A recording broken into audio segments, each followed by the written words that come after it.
की लिस्ट में, मुख्यमंत्रियों की लिस्ट में। मुख्यमंत्री भी उत्तर प्रदेश के शुरू के 2 एक ऐसे थे जो थोड़ा पढ़ते लिखते थे, जिनकी किताबें भी हैं, लेकिन अब किसी की दिलचस्पी नहीं। हमारे प्रधानमंत्री मोदी जी ने कितनी किताबें लिखी? मोदी जी ने सिर्फ एक किताब लिखी है और उस किताब का शीर्षक ये है कि बच्चे इम्तिहान कैसे पास करें। तो आप ये समझ सकते हैं कि भाई वो चेतना के किस स्तर पर है। वो कंपटीशन, मुकाबला जवाहरलाल नेहरू से करते हैं, जिनकी कोई एक किताब आप उठा लीजिए तो आपको लगता है अच्छा, आपको तब और ज़्यादा आश्चर्य होता है जब आपको पता चलता है कि अरे ये किताबें जेल में रह के लिखी है। एक किताब लिखने के लिए मान लीजिए आप गिनसेस ऑफ वर्ल्ड हिस्ट्री, विश्व इतिहास की झलक लिख रहे हैं, तो आपको कम से कम एक किताब लिखने के लिए 500 रेफरेंस की ज़रूरत होती है। 500 किताबें आपके पास हो, तब आप उसमें, आपने कहीं नेपोलियन का जिक्र किया तो आपके मन में शंका पैदा हुई तो आप किसी किताब से कंसल्ट करते हैं। यहाँ चूँकि अध्यापक लोग हैं इसलिए मैं सोच रहा हूँ कि शायद मेरी बात समझ में आ रही होगी, लेकिन जेल में तो कोई किताब नहीं है, तो जेल में कैसे आप लिख रहे हैं ग्लिम्पसेस ऑफ वर्ल्ड हिस्ट्री या डिस्कवरी ऑफ इंडिया, भारत की एक खोज। भारत की एक खोज तो एक लंबा प्रवाह है इतिहास का। अगर आप उसे पढ़िए तो आपको आपका पूरी आंखें खुल जाती हैं कि अरे इस तरह से हमारी सभ्यता विकसित हुई, इस तरह से भारत आगे बढ़ा धीरे धीरे। तो इसको जब आप लिख रहे हैं तो आपको कम से कम 1000 किताबें आपके पास होनी चाहिए। मैं तो बहुत छोटा सा लेखक हूँ, लेकिन मैं भी जब कोई काम, आप तो खैर चलिए एक गूगल बाबा आ गए हैं जिनको कि आप कोई भी जानकारी चाहिए आप उसको कर लीजिए, लेकिन गूगल मिसलीडिंग होता है, कई बार धोखा दे देता है ना।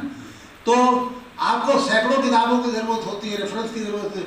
जवाहरलाल नेहरू के पास कुछ नहीं था, उसके बाद भी उन्होंने लिखा, और वो किताबें जो बेस्ट सेलर एक शब्द इस्तेमाल होता है ना, बहुत ज़्यादा बिकने वाली, उस तरह की किताबें रही। मोदी जी ने एक किताब लिखी, इम्तिहान कैसे पास करें।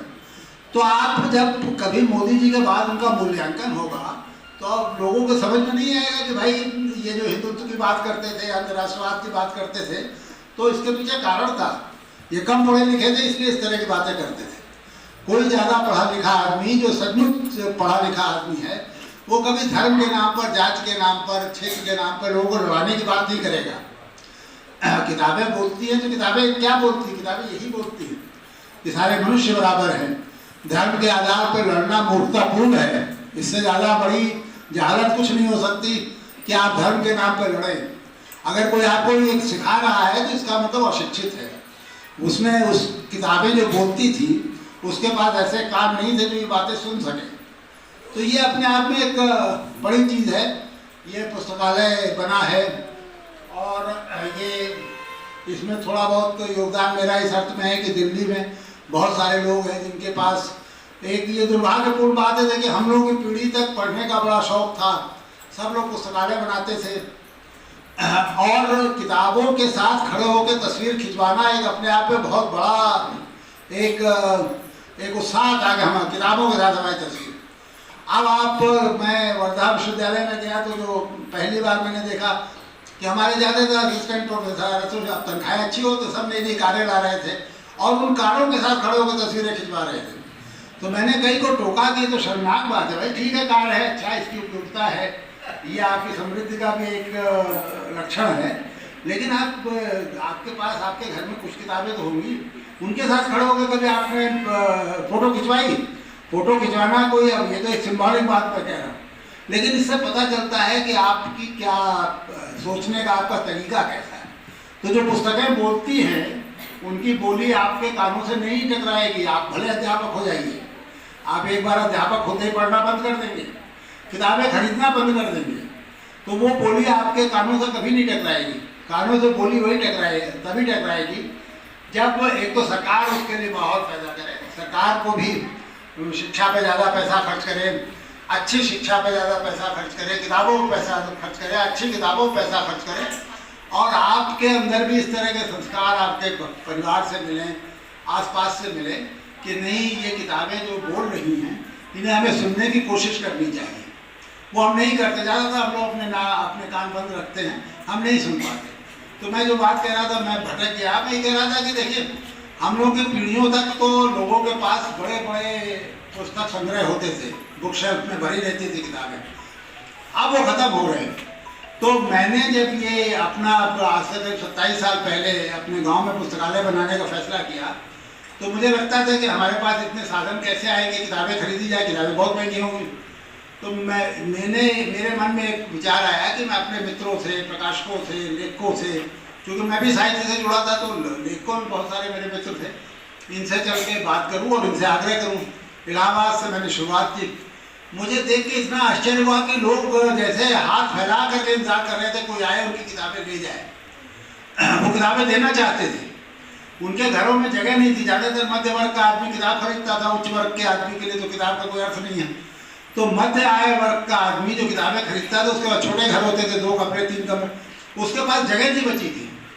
उसकी संतानों को लगता था कि बाप सठिया गया है, ये अपना पैसा किताबों में खर्च करता है, हम लोगों के लिए नहीं बचा रहा, हमारे लिए संपत्ति नहीं बना रहा। तो बाद वाली पीढ़ी ने किताबें पढ़ने, किताबों से अरुचि पैदा हो गई, सब लोग देना चाहते थे। और सिर्फ मांग जांच करके मैंने अपने पुस्तकालय में 40,000 से ज़्यादा पुस्तकें इकट्ठी कर ली, और उसमें 40 किताबें मुश्किल से होंगी जो हम लोग खरीदी होंगी।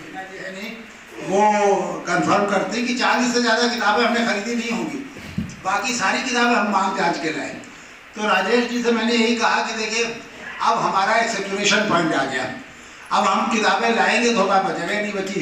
हमारे किताब तो लोग दे देंगे, लेकिन उसके लिए रखने के लिए रैक तो कोई नहीं देगा, वो हमें खरीदना पड़ेगा, उसके लिए संसाधन नहीं है, जगह लाइब्रेरी की ख़त्म हो रही है। तो ये जो अभी लॉट मैंने यहाँ भिजवाया, ये वो था जो इंतज़ार कर रहा था, जिसे चुकैरा जाना था। और अब बहुत सारे लोगों ने मुझसे वादा कर रखा है, ये जितना लाना चाहेंगे उतनी किताबें मैं वहाँ से भिजवाता रहूँगा। लेकिन ये कि ये किताबें आ गई हैं तो अब इन्हें पढ़ना चाहिए। किताबें देख ये भी अच्छा लगता है, मेरे जैसे आदमी को तो मैं खाली किताबें सामने हो तो सोने में आनंद आता है, सूंघने में, छूने में, लेट के पढ़ने में। अब ये इस पर जो मोबाइल पर और कंप्यूटर पर और लैपटॉप पर पढ़ा जाता है, उसमें उतना आनंद नहीं आता। वो इस तरह के लोग हैं। लेकिन सबसे ज़्यादा आनंद तब आएगा जब इन किताबों को पढ़ा जाए। और राजेश जी से मेरा आग्रह है कि इनको पढ़ने, अच्छा ये लोग बार बार कहते हैं किताब पढ़ने की आदत खत्म हो गई। मुझे लगता है पढ़ने की ज़्यादा आदत है। मैं सिर्फ इससे आपको बता सकता हूँ, 4 लोग बैठे हो, चारों अपना मोबाइल लेकर के कुछ ना कुछ पढ़ते रहते हैं। आप देख लीजिए, वो कोई एक दूसरे से बात नहीं करेगा, कुछ नहीं करेगा, सब मोबाइल लेकर के। मोबाइल में क्या करते हैं, उसमें कोई विजुअल, कोई चीज़ें, ये सब उसमें वो होता है। लेकिन तब भी उसमें भी कोई कविता पढ़ लेता है, कोई कहानी पढ़ लेता है, कोई किसी फिल्मी। जो लोग किताबें पढ़ते थे हमारे ज़माने में, आप भी जोड़ी में सब लोग अच्छी चीज़ें पढ़ते थे। बहुत सारे ऐसे वो थे जिनको हम लोग किताबों के अंदर छिपा के पढ़ते थे। तो ऐसा नहीं था कि कोई सब बहुत सस्त साहित्य पढ़ रहा था और बहुत अच्छी चीज़ें पढ़ा, इसमें भी यही होगा। लेकिन ये भविष्य का माध्यम है, मतलब इससे हम बच नहीं सकते। भविष्य में किताबें ऐसी ही पढ़ी जाएंगी, किताबें होंगी, उनका फॉर्मेट बदल जाएगा, किसी प्रिंटिंग प्रेस की ज़रूरत नहीं रहेगी, किसी इंक की ज़रूरत नहीं रहेगी। हमें इसके माध्यम से तैयारी करनी चाहिए। और राजेश जी को मैं बधाई देते हुए उनसे यही आग्रह करूँगा कि पुस्तकें आ गई हैं, अब इन्हें पढ़ने के लिए बच्चों को प्रेरित करें, शिक्षकों को प्रेरित करें। शिक्षक भी नहीं पढ़ते, ये भी बड़ी समस्या है। तो शिक्षकों को प्रेरित करें, आए पढ़ें, अपनी अपनी दिलचस्पी, किसी के धर्म में दिलचस्पी होगी, किसी के राजनीति में है, किसी के दर्शन में है, कोई इतिहास का विद्यार्थी, सब अपनी अपनी दिलचस्पी की चीज़ें लें और पढ़ें। बहरहाल मैं लंबा बोल गया। मैं सिर्फ आखिरी चीज़ जो कहना चाहता हूँ ये कि देखिए, हमारे समाज के लिए, हम एक पिछड़ा समाज है अभी भी। हम मानसिक रूप से बहुत, मतलब अगर यूरोप अमेरिका से तुलना करें तो हम बहुत पीछे। इस पिछड़ेपन से मुक्ति का एक ही उपाय है किताबें। हम तार्किक ढंग से सोचें, विवेक सम्मत सोचें, हम आस्था से थोड़ा बचें। हम सिर्फ इसलिए नहीं किसी किताब में लिखा था, हमारी किसी धर्म पुस्तक में लिखा था, इसलिए हमें एक चीज़ माननी है। हम उस पर तर्क वितर्क करें, विवेक से सोचें, विचार करें, उसमें देखें कि वो किस हद तक उस वैज्ञानिक कसौटी पर खरी उतरती है, उसके बाद उसे स्वीकार करें। तो उसके लिए इन किताबों का बहुत महत्व है। किताबें आ गई हैं, आप लोग इसे पढ़िए। पढ़ करके अगला जब कार्यक्रम हो तो ये दिखे कि अब वो महिलाएं अपने आप पीछे नहीं जा रही बल्कि आगे बढ़ रही। धन्यवाद।